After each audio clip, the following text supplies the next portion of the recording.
오늘 말씀 좀 받답니다. 다윗을 만난 이스라엘의 복.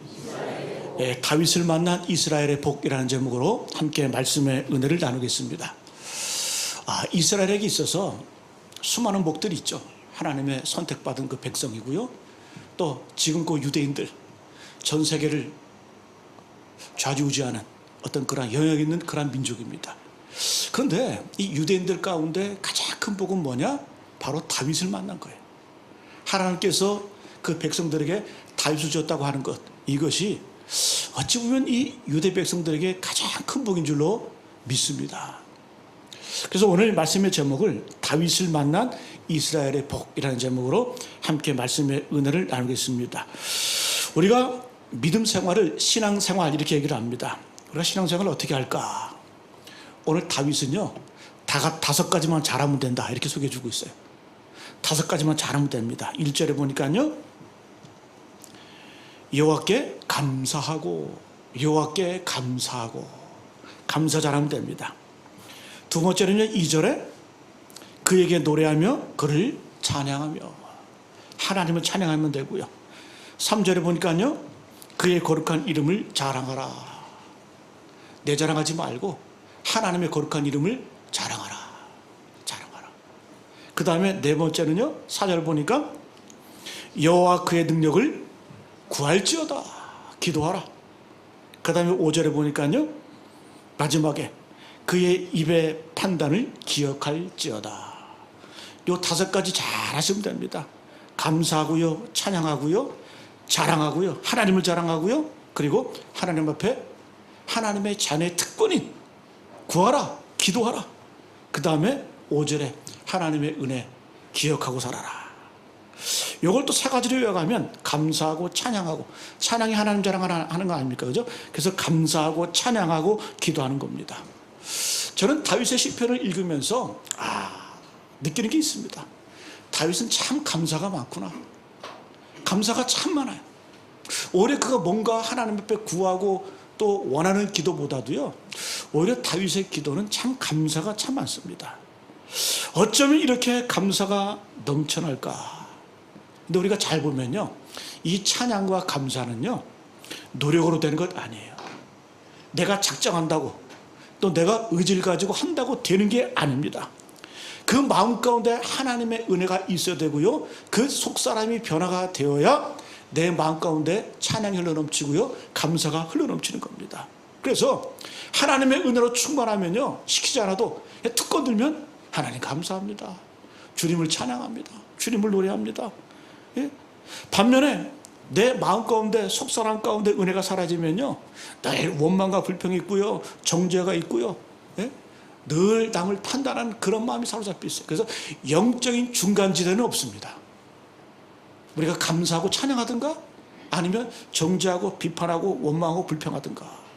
그래서 우리가 기도는 어떤 기도가 되냐? 주님, 내 속사람을 변화시켜 주옵소서.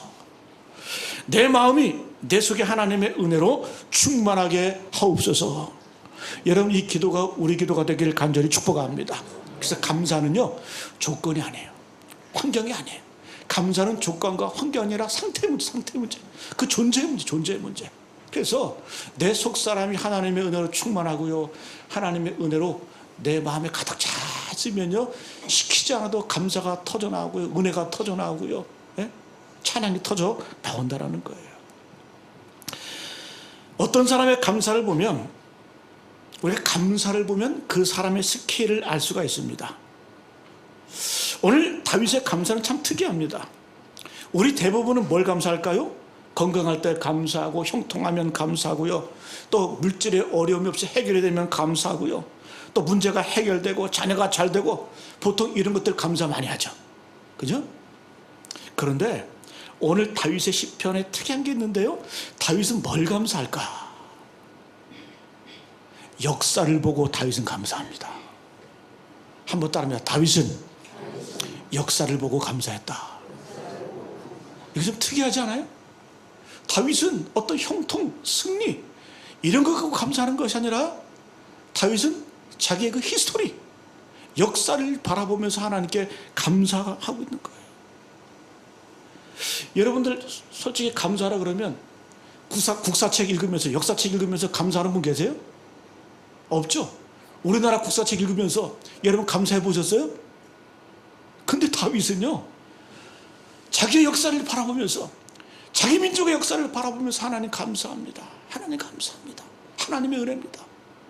아브라함 때부터 이삭에 이르러, 야곱에 이르러, 그리고 요셉에 이르기까지, 또 그리고 가나안 땅에 이르기까지 하나님께서 우리 역사를 만들어 가시고 우리 역사를 세워나가신 그 하나님 참 감사합니다.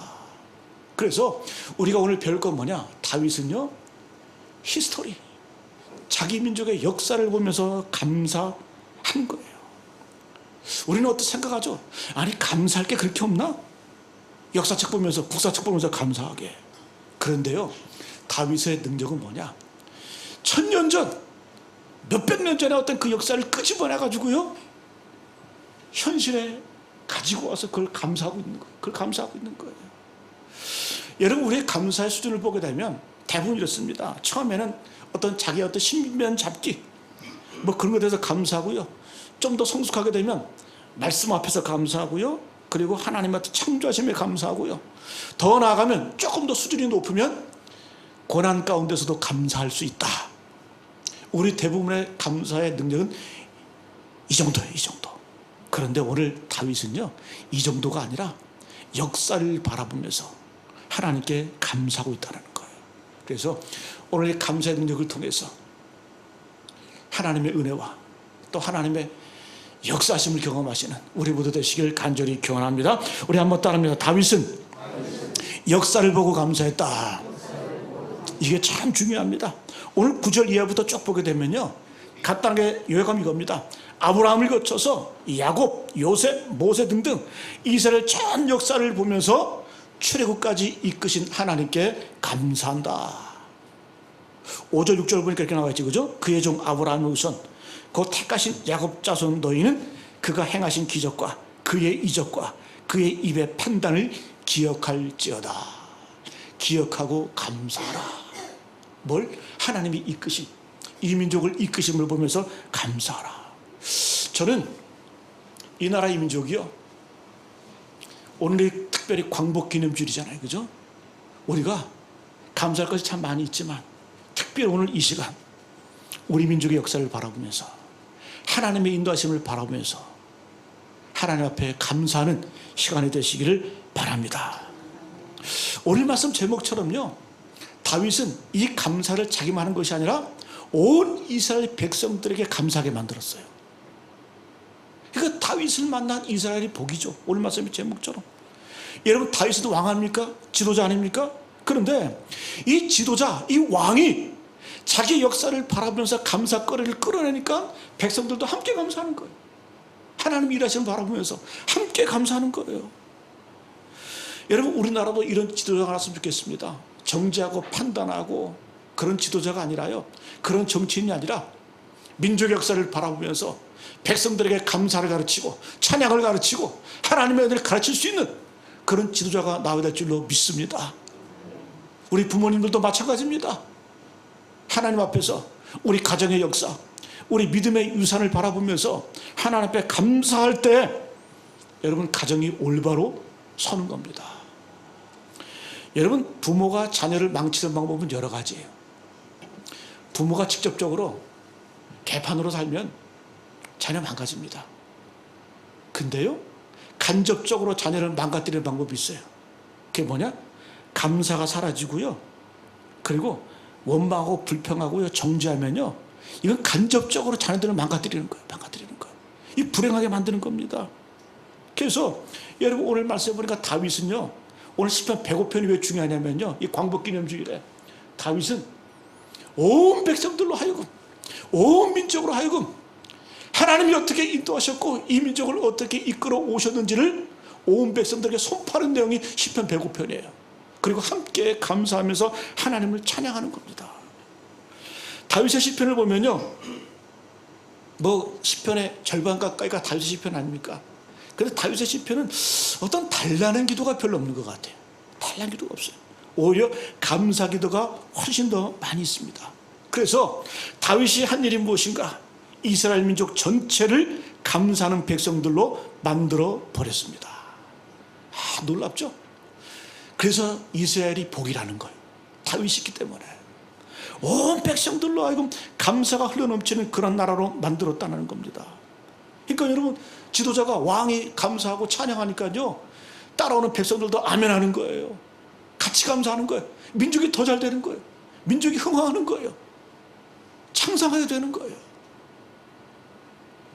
여러분, 아까 교동문 읽었죠? 교동문 마지막에 뭐라고 해요? 주께서 이 나라를 창상하게 하시며 너희 이스라엘이여 복이 있을지로다. 할렐루야. 감사하는 백성의 희망이 있고요, 복이 있습니다. 여러분, 우리 역사 속에서 감사할 일들이 얼마나 많이 있습니까?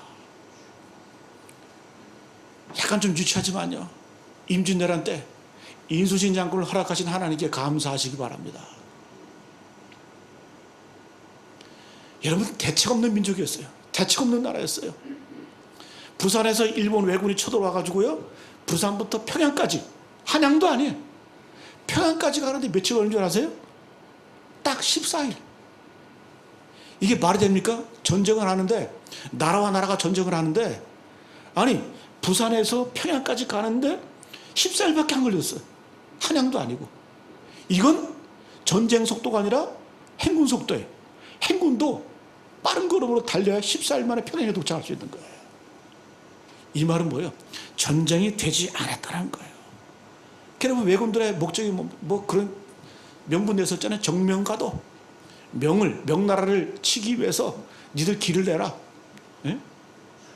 그거 명분을 내걸고 이 왜군이 공격을 했는데, 그래서 조선이 막 급해가지고 명나라에 사신을 보내가지고 원군을 청하잖아요. 그죠? 명나라가 믿질 않는 거예요. 원군 보내기를, 지원군 보내기를 머뭇거리는 거예요. 왜? 이 말이 안 되거든. 아니, 무슨 나라가, 예? 부산에서 평양까지 왜군이 오는데 14일밖에, 이거 짜고 하는 거다. 조선과 이건 일본이 짜고 하는 거다. 그래가지고 지원군을 처음엔 보내지 않았어요. 그러니까 나중에는 보냈죠. 근데 그때 누가 나타납니까? 성웅 인수신 장군이 나타나서 해상을 막아버리죠. 그죠? 보급로를 끊어버리고요. 그리고 그 전라도 곡창지대를 보호합니다. 그러니까 농사지면서 우리는 전쟁한 거예요.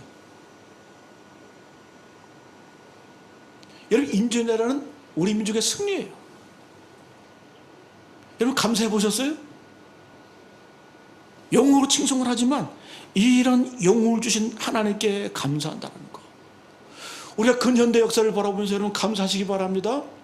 식민지를 겪고요, 그리고 전쟁을 겪은 나라가 반세기 만에요, 선진국 대열에 합류한 나라는 전 세계 유일한 나라 하나밖에 없어요. 어디? 대한민국.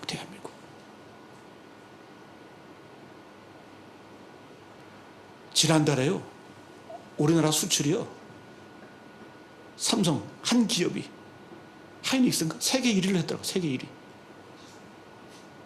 삼성 한 기업을 일본 100대 기업이 당하지 못해. 100개를 합쳐놔도요, 삼성 하나 당하지 못해.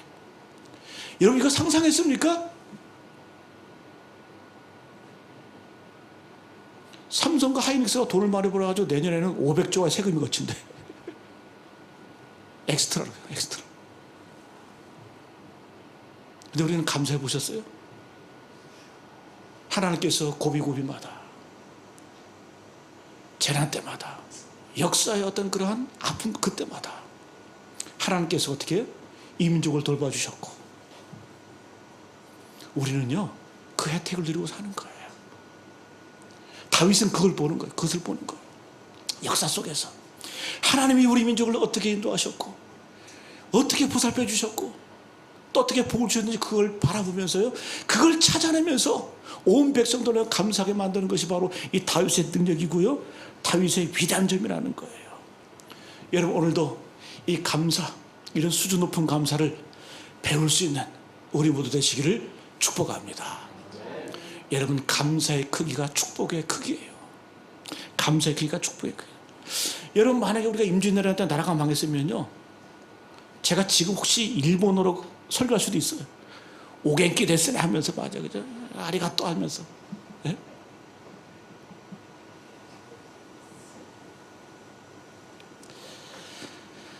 두 번째, 한번 따라합니다. 약속을 붙들고 미래로 나아가라. 두 번째, 다윗이 우리에게 주는 교훈은 뭐냐? 역사를 보면 하나님께 감사하고요. 두 번째는 하나님의 약속을 붙들고 미래로 나아가라. 역사를 보면서 감사한다는 것은 어떤 의미가 있을까? 미래를 향해 나아간다는 그런 의미가 있습니다. 잘 보세요. 우리가 과거 놓고 감사하잖아요. 그러면 그것이 현재를 살 수 있는 힘이 되고요. 미래로 나갈 수 있는 원동력이 됩니다. 왜? 우리가 기억해내면서 감사, 이 땡큐는요, 띵크 같은 어원이에요. 감사한다는 건 생각한다는 거예요.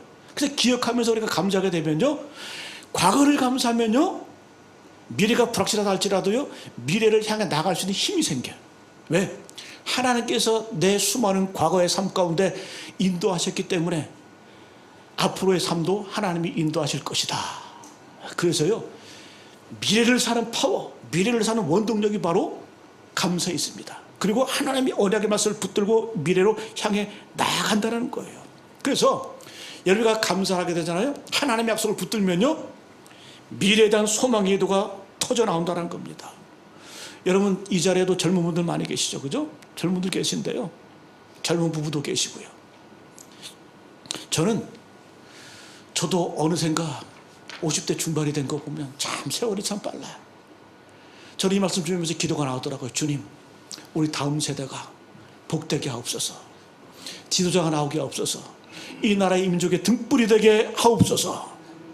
사사기의 그 암흑시대 가운데 사무엘을 보내주셔서 말씀의 기준을 세우게 하시고, 또 그리고 갈 바를 하지 못하는 그 이스라엘 민족 히브리 노예들에게 모세를 보내주셔서 등불이 되어주게 한 것처럼 모세와 같은 인물이 나오게 해주시고, 사무엘 같은 선지자가 나오게 해주시고, 이 민족의 등불을 밝힐 수 있는 그런 민족 역사를 세워나갈 수 있는 그런 차세대의 일꾼들이 나오게 하옵소서.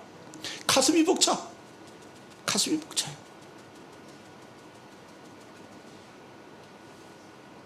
저는 이 말씀 준비하면서요, 어제 토요일 밤에 가슴이 벅찬 거예요. 여러분, 이런 꿈 꿔보셨어요? 이런 비전 바라보셨어요? 하나님께서 내 자녀를 통해서, 우리 후손들을 통해서, 다음 세대를 통해서 하나님께서 가슴 벅차게 어떻게 이끌어 가실까?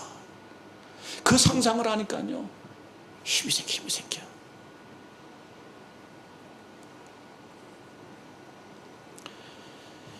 근데 현실을 보면요, 초라해 보이거든요. 이게 힘든 거죠. 자, 그런데 오늘 중요한 건 뭐냐면, 첫 번째 다윗은요, 역사를 통해서 감사했고요, 두 번째는 하나님의 약속을 붙들었어요. 우리 8절부터 11절까지 한번 읽어볼까요? 8절부터 11절까지 긴 내용이죠. 우리 같이 한번 말씀을 생각하면서 같이 읽습니다. 시작. 그는 그의 언약 곧 천대에 걸쳐 명령하신 말씀을 영원히 기억하셨으니 이것은 아브라함과 맺은 언약이고 이삭에게 하신 맹세이며 야곱에게 세우신 율례 곧 이스라엘에게 하신 이르시기를 내가 가나안 땅을 내게 주어 너에게 합당한 소유가 되게 하리라 하셨도다. 보세요. 8절 보니까 곧 그는 하나님이죠, 그죠? 그의 언약, 하나님께서 그의 언약을 어느 때까지? 천대에 걸쳐 명령하신 말씀을 영원히 기억하셨다. 하나님께서는 천대까지 그 언약을 기억하신대. 약속. 그 다음에요, 이것은 아브라함과 맺은 언약이고, 언약이 또 나오죠, 그죠? 이삭에게 하신 맹세이며, 맹세도 언약이죠. 야곱에게 세우신 율례 곧 이스라엘에게 하신 영원한 언약이라. 언약, 맹세, 언약. 다윗은 또 찾아낸 거예요. 하나님께서 우리 선조들을 통해서 하나님 약속하신 것들을 찾아내는 거예요. 이르시기를 내가 가나안 땅을 내게 주어 너에게 할당된 소유가 되게 하리라 하셨도다. 연결되는 거예요. 하나님의 약속이. 여러분, 기도하실 때 이런 기도하세요. 하나님께 내게 주신 그 약속이 내 자손에게, 내 손자에게, 내 후대에게 영원히 천대까지 이어지기를 소원합니다. 왜? 하나님이 약속하셨잖아요. 하나님께서는 기억하신다라니까요. 천대까지 기억하신다라니까. 천대는 무한대죠. 아브라함을, 그 약속이 아브라함에게서 이삭으로 이어지고요, 이삭에게서 야곱에게 이어지고요, 요셉에게로 이어지고요, 그리고 이스라엘 전체에 이어져서 이스라엘 민족은 바라보는 거예요. 하나님의 약속을 바라보면서 승리하는 것, 힘을 얻는 거예요. 능력을 얻는 거예요. 그래서 여러분, 다윗이 믿었던 거 뭐냐? 조건과 환경을 믿은 거 아닙니다. 하나님의 약속을 믿은 거예요. 하나님의 약속을 믿은 거예요. 여러분, 이 땅 쉽게 사는 방법이 뭔 줄 아세요? 한 가지 가르쳐 드릴게요. 쉽게 사는 방법. 세상을 바라보지 마시고요, 하나님의 약속을 바라보시기를 축복합니다. 그럼 세상 살기가 참 편해요. 지금 힘들어도, 지금 어려워도요, 지금 고난이 있어도요, 하나님의 약속 붙들면은 고난 가운데도 막 가슴이 벅차, 고난 가운데도 막 감동이 돼요, 고난 가운데도 막 힘이 솟아.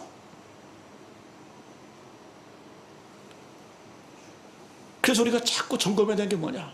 다윗처럼요, 약속을 점검하세요.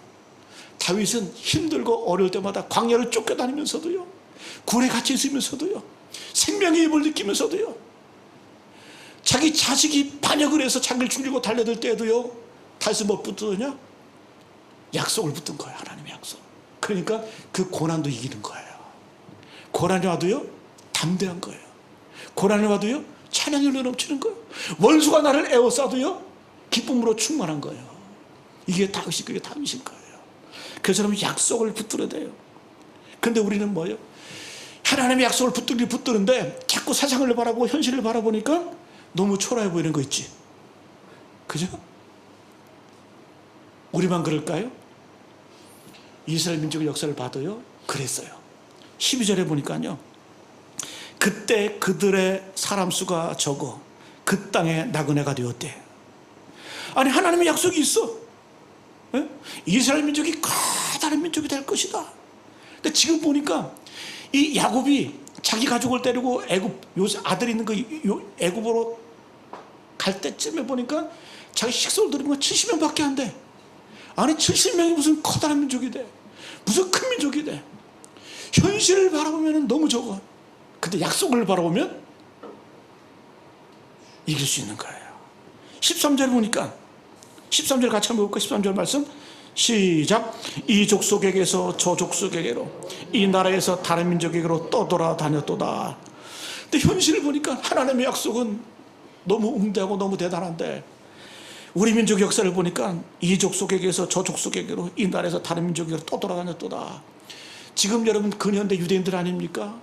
2차 세계대전 때 핍박을 당하면서요, 유럽에서 핍박당하고요, 예? 여기저기서 핍박당하고 쫓겨나고 디아스포라가 되고요. 하나님의 약속은 있는데 현실을 바라보면 이리 쫓기고 저리 쫓기고, 이 빌빌대고요, 나그네 집도 없고 철도 없는, 예? 소망이 있어요? 소망이 없잖아요. 근데 약속 붙으니까 승리하잖아요. 17절에 보니까요, 요셉, 17절 한번 17절 말씀, 여기 나와 있지 않지만 17절 말씀 성경을 보면 읽겠습니다. 시작. 그가 한 사람을 앞서 보내셨으며 요셉의 종으로 팔렸도다. 하나님께서 이스라엘 백성을, 큰 민족을 이루기 위해서 한 사람을 보냈는데, 먼저 보냈는데 그게 누구다? 요셉이, 요셉. 근데 요셉이 애굽으로 가긴 가는데 뭘로 가? 종으로 팔렸도다. 하나님의 약속은 있는데요, 요셉의 상태를 보니까 종놈이에요. 종놈, 노예야, 노예. 아니, 하나님께서는 저 종놈이 무슨 민족을 다 끌고 나온대. 이 말이 됩니까? 소망이 있어요? 희망이 있어요? 한 사람을 보냈는데, 대단한 사람을 보낸 것이 아니라 작은 소녀에 불과한 요셉을 보내가지고 그 종이었던 요셉이 이스라엘 민족을 끌고 나온대. 끌고 나왔죠. 광자로 나올 때요, 요셉은 살아있지 않지만 요셉의 뼈를 가지고 나왔잖아요. 그 요셉이 끌고 나온 거예요. 요셉의 그 어떤 그런 정신, 그 어떤 믿음, 약속, 그걸 끌고 나온 거예요. 여러분, 언제나요, 하나님의 약속이 분명하면 분명할수록 현실은 답답해. 이상하더라고요. 하나님의 약속은 막 내 마음 가운데 불릴 듯 하는데 현실을 바라보면 어려워. 보이진 않아. 초라해 보여. 그때 우리가 붙들을 게 뭐라고요? 세상을 보지 마시고요, 하나님의 약속을 붙드시기를 축복합니다. 우리가 여러분, 세상을 자꾸 보는 게 우리가 광복을 맞이하면서도요, 수많은 지식인들이요, 수많은 지도자들이 현실이 너무 답답하니까, 왜? 이거 뭐 나라가 해방될 기미가 보이지 않거든요. 그러니까 지식인들이 그렇게 변절을 한 거예요. 그래서 자기 보는 것, 약속을 바라보지 않고요, 이 현실을 바라보니까 도저히 이 나라 이민족이 희망이 없거든. 그래가지고 춘원이 영수 같은 사람은 변절하고요, 수많은 사람들이 변절자가 되잖아요. 왜 그럴까요? 현실을 바라보고 약속을 붙들지 못했기 때문에. 근데 하나님의 약속은요, 순식간에 이루어지잖아요. 내가 상상하지 못할 방법으로 이루어지잖아요. 역사하시잖아요. 여러분, 우리가 본다라고 하는 게 얼마나 보잘것없는지 한번 볼까요? 우리가 눈을 들어서 딱 볼 때요, 우리 사람의 눈이 몇 도를 볼 것 같아요? 예? 자신 있게 대답해 보세요. 160도에 비슷하게 맞추셨어요. 우리 눈이요, 150도만 본대요. 180도가 절반 아닙니까? 그러니까 우리 눈이 기껏 봐야, 아무리 눈이 좋아도 봐요. 절반 이상을 못 보는 게 우리 눈이에요. 우리. 그런 눈 가지고요, 현실을 판단하고요, 그런 눈 가지고요, 미래를 보고요, 그런 눈 가지고 현실을 분석한다? 내일 주가가 어떻게 될지도, 저 가끔 여러 경제 듣다 보면요, 아니 무슨 애널리스트 20년 30년 이거 분석한 놈들이 뭐 한 참도 못 내다봐. 인간의 눈이 그렇다는 거예요. 180도도 못 봐요. 절반도 못 봐. 하물며 뒤도 못 보는 게 우리 인간의 눈이잖아요. 그걸 가지고 현실을 본다? 아니죠. 우리는 뭘 보는 존재들이다? 하나님의 약속을 보는 존재들인 줄로 믿습니다. 그래서요, 하나님의 약속을 보면요, 엄청난 것들이 보여요. 현실은 초라해요. 현실은 깝깝하고, 현실은 여러분 우리가 아무것도 막막해 보여도요, 약속을 붙드는 사람, 다윗이 그걸 보는 거예요. 여러분, 다윗이 아둘람굴에 갇혔잖아요. 굴이라 봐야 겨우 목숨 부지하려고 그 굴에서 숨어서 지내고 있어요. 근데 다윗이 외치기 뭡니까? 내가 만민 중에 주께 감사하며 온 세계 열방이 주께 돌아가는 그런 꿈을 보면서요, 찬송한, 이게 미친 거 아닙니까? 아니, 그를 따르는 사람들이 다윗을 보면서 얼마나 황당했을까? 얼마나 여러분 이상했을까? 저거 미친 거 아닌가? 하도 쫓겨다니니까. 근데요, 약속을 보는 사람은요, 약속을 붙든 사람은 보는 거예요. 마지막 한 가지만 이야기하고 마치겠습니다. 제가 지지난 수요일에 한번 말씀드린 것 같은데요, 우리 조상들은 지혜가 있는 것 같아요. 우리 절기가 있잖아요. 절기 24절기가 있잖아요. 그래서 동지부터 시작을 해요. 시작은 동지부터 시작을 합니다. 왜? 해가 가장 짧은 게 동지거든요. 그때부터 동지부터 절기가 시작되는데, 우리 조상들은 참 지혜가 있는 것 같아요. 겨울 한복판에다가 입춘. 여러분, 입춘이 언제예요? 저는 무심코 그냥 쉽게 생각하기를 입춘하면은 들립자는 줄 알아요. 들립자. 입춘. 예? 근데 이 들립자가 아니라 설립자더라고요. 그러니까 한겨울 2월 4일 정도면 한겨울 아닙니까? 2월 4일 5일이 입춘인데, 우리 조상들은요, 그 겨울에 한복판에다가 뭘 세워요? 봄을 세우는 거예요. 희망을 보는 거예요. 약속을 보는 거예요. 그게 우리 조상들의 지혜인 거예요. 자, 한여름이죠 지금. 입추가 언제였어요? 지난 9일. 들립자가 아니고요, 설립자라니까. 그 무더위 한가운데, 이건 무더위가 끝나지 않을 것 같은 어떤 그런 그 한여름 무더위에 우리 조상들은요, 가을을 세우는 거예요. 입추를 세우는 거예요. 그 다음에 입추가 언제예요? 입동이 언제? 입동이? 11월 중순쯤 되죠. 그죠? 초순쯤 되죠. 근데요, 겨울도 아직 오지 않았는데 벌써 겨울을 세우는 거예요. 가을은 언제입니까? 가장 풍성할 때요. 앞뒤 모르고 살 때요. 풍성하니까 그때 뭘 준비하라? 겨울을 준비하라. 인생에는 반드시 겨울이 있다. 그때 겨울을 세워나가라. 그게 우리 조상들의 지혜입니다. 약속을 붙드는 거예요. 반드시 봄이 오고 반드시 여름이 오고 반드시 가을이 오고 반드시 겨울이 온다. 할렐루야. 이걸 바라보면요, 지금 아무리 더워져, 내 인생의 고난 겨울에 그 한복판에 있다 할지라도요, 우리는 봄을 세울 수 있는 거예요. 겨울을 세울 수 있는 거예요. 가을을 세울 수 있는 거예요. 여러분, 이러한 믿음의 눈을 가지고 산 사람이 누구다? 다윗입니다. 다윗이 왜 위대한 줄 아세요?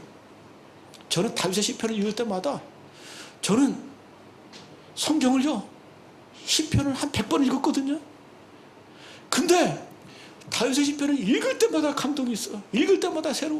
읽을 때마다 주시는 어떤 건 하나님의 영감이 얼마나 큰지 몰라.